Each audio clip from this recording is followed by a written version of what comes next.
Es simplemente incomprensible que un jefe de Estado, un presidente, maneje una estrategia legal tan, no solamente ridícula, sino tan suicida, Nicolás. Estamos enlazados ahora vía Zoom con Carlos Rivera, abogado del Instituto de Defensa Legal. En el caso de Keiko Fujimori, un juez ha rechazado el pedido para anular la acusación por lavado de activos, que iba a tener consecuencias como en cadena, ¿no?, con respecto a otros procesos similares. Muy buenos días, Carlos, gracias por atendernos. Buen día, Nicolás, un gusto de estar contigo. ¿Qué implicancia iba a tener si el juez decía que no se incluya la acusación por lavado de activos en el proceso contra Keiko Fujimori?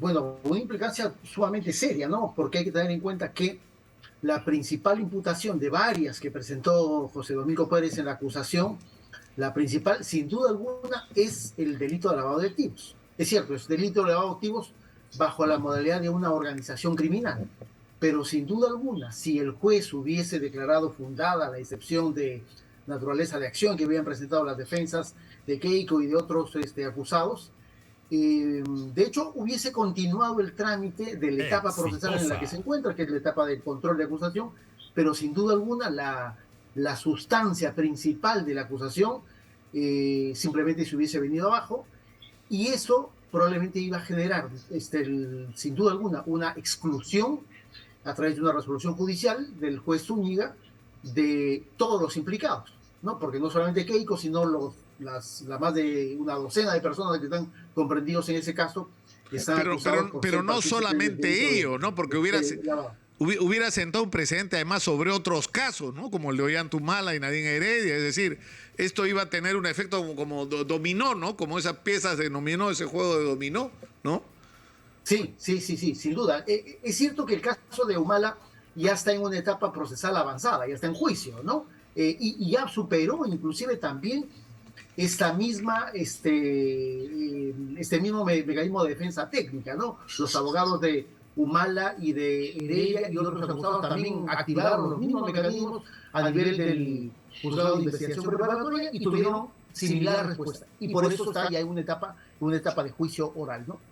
Más bien, lo que sí puede terminar afectando a todos los casos es la decisión que eventualmente pudiera tomar la Sala Suprema permanente de la Corte Suprema de Justicia. Recordemos que hay una casación presentada también por la defensa de Keiko Fujimori, ¿no? Y que, según lo que hemos conocido en los últimos días, estaría por resolverse en las próximas semanas o muy pronto. Eso sí podría marcar un precedente. ¿Por qué razón? Porque al tener la Corte Suprema un nivel o un sentido de interpretación distinto al que han estado teniendo las Cortes Superiores, los jueces de investigación preparatoria, sobre si los aportes de campaña son o no delitos de lavado de activos, si tomara la decisión que eso no es un hecho delictivo, ahí sí, obviamente, primero que el caso Humala tendría que ser literalmente cerrado, y luego eso afectaría, inclusive, más allá de la decisión que acaba de tomar el juez Zúñiga, afectaría también el caso Keiko Fujimori. Es decir, que le daría otro tratamiento al tema de los aportes ilegales a las campañas electorales. Es decir, sin duda. Pero eso sí afectaría prácticamente todo el proceso, todos los procesos. Todos, ¿no? Porque recordemos que la estrategia legal o jurídico-penal, para llamarlo más técnicamente, del Ministerio Público desde el inicio ha sido generar una imputación por delito de lavado de activos más organización criminal, además de otros hechos delictivos de carácter menor, ¿no? Pero la sustancia de las acusaciones que ha estado presentando el Ministerio Público ha apuntado directamente a criminalizar esos hechos como lavado de activos, ¿no? Creo yo que, desde mi punto de vista, para mí lo más probable es que San Martín termine de corroborar ese sentido de interpretación, ¿no es cierto? El Ministerio Público ha levantado un conjunto de alarmas, la propia Procuraduría del caso Lava Jato también. Entiendo que han estado impidiendo inclusive la salida de San Martín de ese tribunal, pero a mí me da la impresión, Nicolás, que la Corte Suprema va a terminar respaldando la acción y la interpretación jurídica de lo que han sido los tribunales inferiores y los jueces de investigación preparatoria, ¿no? Pero No, eso habrá que esperar. yo creo que además en circunstancias como esta, personas como César San Martín deben de decidir cómo quieren que quede registrado su nombre en la historia, ¿no? El que se trajo abajo todos los procesos. No, vamos a ir a la pausa, por favor. Carlos, tenemos que ir a la pausa, tenemos un problema en la conexión. Por favor, mantente conectado, regresamos inmediatamente para hablar también del caso de Harvey Colchado. Como te decía, sí, principalmente los casos de Keiko Fujimori Fuerza Popular, el caso conocido como los cócteles, el caso Ollanta y Nadine Heredia, ¿no es cierto? Son los principales casos que ha desarrollado el Ministerio Público bajo la modalidad de lavado de activos.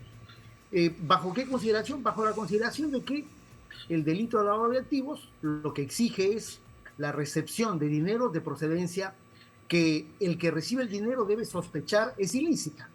Y lo que la Fiscalía, entiendo, acredita en ambos casos es que la procedencia o el origen de ese dinero es la famosa caja 2 de Odebrecht, es decir, dineros obtenidos de ganancias absolutamente ilícitas en los procesos de contratación pública que Odebrecht ha tenido en nuestro país. Y por lo tanto eso me parece que es el principal sustento, argumento que le da potencia a las acusaciones y por eso te decía antes del corte, Nicolás, que tengo la impresión que San Martín y la sala que él preside en la Corte Suprema, yo creo que lo más probable es que termine de inclinar su decisión a favor de la interpretación que el Ministerio Público ha venido desarrollando desde hace unos 4 o 5 años atrás, ¿no? Ahora, y puntualmente sobre el caso de Harvey Colchado y todas estas idas y venidas, ayer supuestamente había sido retirado del cargo de la división de búsquedas y por lo tanto había sido separado de su participación en la conducción del equipo especial de la policía que apoya a la Fiscalía en investigaciones anticorrupción. Y hoy día resulta que no, que esa decisión que debía tomar el ministro no la había tomado el ministro y por lo tanto no tiene ninguna validez. Mira, te soy sincero que ya es difícil entender, ¿no? Pareciera que alguien que quiere ver con la soga al cuello al presidente de la República dirige su estrategia legal, ¿no? Es simplemente incomprensible que un jefe de Estado, un presidente, maneje una estrategia legal tan, no solamente ridícula, sino tan suicida, Nicolás.